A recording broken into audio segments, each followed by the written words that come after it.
Jill here with the first of one of many recipes I'll be adding to my channel. Check the playlists, check recipes, let's get into it.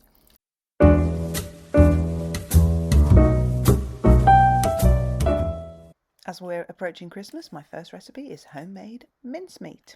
And into a clean bowl I'm adding some raisins and some sultanas and some brown sugar. Some people like to add the peel. I'm not so keen on that, or dates and figs you can add. Don't worry about the quantities and all that, that's all in the description below, please check it out.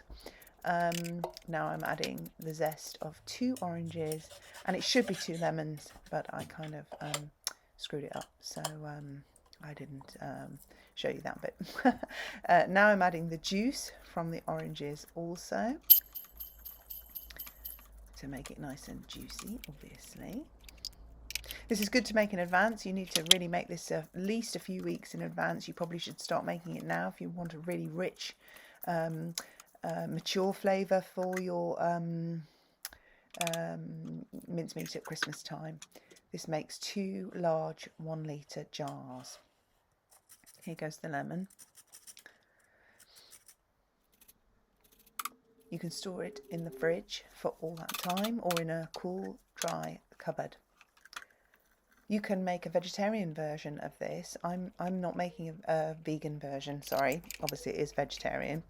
I'm making a non-vegan version using suet, but you can use a shredded coconut if you prefer a vegan version. So I've added some mixed spice there and some cinnamon, and now we're going to grate some nutmeg. We want about half a whole nutmeg grated into this mixture. It smells absolutely divine. If only we could transmit that through YouTube as well.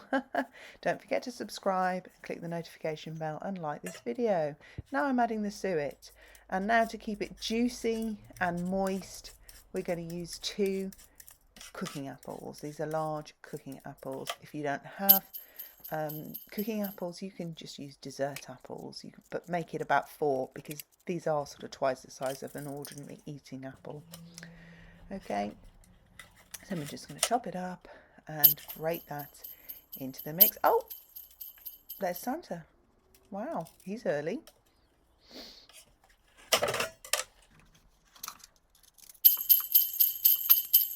Boom, ba-dum, ba-dum, ba-dum. Here we go, grating it in.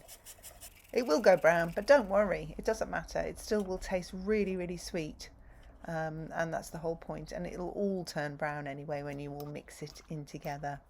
It doesn't mean you can't use it, don't panic. There we go, quick mix. Nice little Christmas wreath there. And then we're ready to put it into the jar. Sorry, no we're not. We've got to leave it overnight. In a bowl, covered over, obviously. Okay, next day. Now it's had time to sort of macerate, and everything's going to gel together. All the flavours are going to blend and combine. And now we're going to warm it through. What we want to do really is cook down the suet, and so that it melts into the mixture and creates a nice sort of gooey mixture.